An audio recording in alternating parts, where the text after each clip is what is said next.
Halo teman-teman, perkenalkan nama saya Anandra Prasetyo.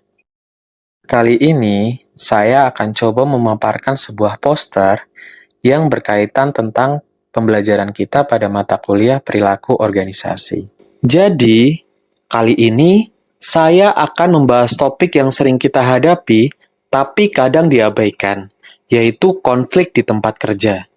Judul dari poster ini adalah "Konflik itu wajar, tapi harus diatur". Konflik adalah hal yang wajar terjadi, apalagi di era digital seperti sekarang.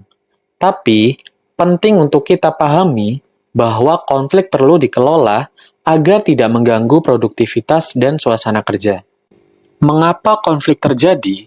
Jadi, menurut Robin and Judge, konflik di tempat kerja umumnya terjadi karena perbedaan nilai, tujuan, gaya komunikasi, bahkan beban kerja yang tidak merata.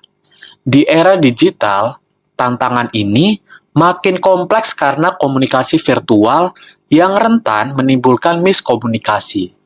Jika dibiarkan, konflik bisa membesar dan merusak kerjasama tim. Menurut survei yang dilakukan Harvard Business Review tahun 2023, sebanyak 85% karyawan pernah mengalami konflik di tempat kerja. Ini menunjukkan bahwa konflik bukanlah sesuatu yang langka, justru sangat umum terjadi baik di organisasi kecil maupun besar. Yang menarik, dari semua konflik tersebut, 29% diantaranya disebabkan oleh miskomunikasi digital. Artinya, hampir sepertiga konflik yang muncul adalah akibat dari kesalahan komunikasi melalui email, chat, atau platform digital lainnya. Misalnya pesan yang dianggap kasar karena tidak adanya nada suara atau instruksi yang tidak jelas dalam pesan teks. Namun, ada juga kabar baik. Studi dari McKinsey & Company pada tahun yang sama menunjukkan bahwa organisasi yang membudayakan komunikasi terbuka, yakni komunikasi yang jujur, transparan, dan dua arah, mengalami peningkatan produktivitas hingga 25%. Artinya, saat kita berinvestasi pada budaya komunikasi yang sehat, dampaknya bukan hanya mengurangi konflik, tapi juga meningkatkan hasil kerja tim secara keseluruhan. Tim menjadi lebih kolaboratif, lebih memahami satu sama lain, dan akhirnya bekerja dengan lebih efisien. Konflik di tempat kerja umumnya dipicu oleh 4 hal utama. Pertama, miskomunikasi, terutama di era digital, di mana pesan seringkali disalahartikan karena kurangnya ekspresi dan konteks dalam komunikasi virtual. Kedua, perbedaan tujuan. Ketika individu atau tim memiliki prioritas yang tidak sejalan, sehingga menimbulkan benturan kepentingan. Ketiga, ego dan gaya kerja yang berbeda. Setiap orang punya cara kerjanya masing-masing, dan ketika tidak ada toleransi atau kerjasama, bisa timbul gesekan.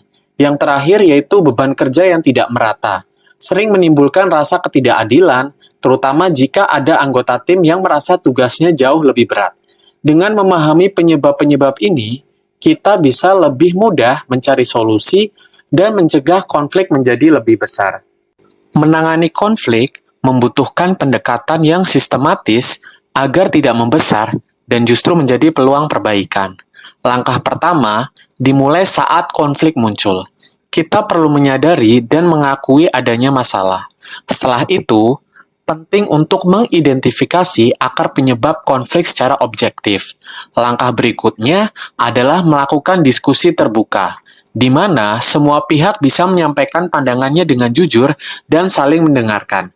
Dari diskusi itu, kita cari solusi yang bisa disepakati bersama agar semua merasa dilibatkan dan dihargai. Terakhir, lakukan monitoring untuk memastikan solusi dijalankan dengan baik dan tidak muncul masalah baru. Dengan mengikuti langkah-langkah ini, konflik bisa dikelola dengan efektif dan bahkan menjadi titik awal untuk membangun kerjasama yang lebih solid. Di era digital, mengelola konflik membutuhkan pendekatan yang lebih adaptif dan kolaboratif.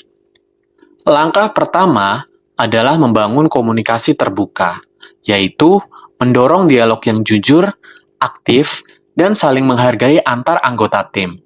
Lalu, Penting juga memberikan pelatihan manajemen konflik, agar baik manajer maupun karyawan memiliki kemampuan menyelesaikan konflik secara profesional.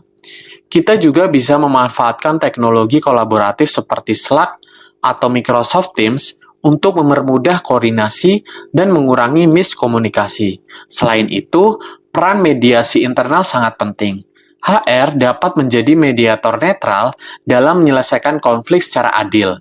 Terakhir, terapkan feedback 360 derajat untuk membangun budaya umpan balik yang konstruktif, sehingga evaluasi tidak hanya datang dari atasan, tetapi juga rekan kerja. Semua strategi ini bertujuan untuk menciptakan lingkungan kerja yang sehat, terbuka, dan produktif. Demikian paparan poster terkait konflik di tempat kerja. Terima kasih banyak, dan sampai jumpa di lain waktu.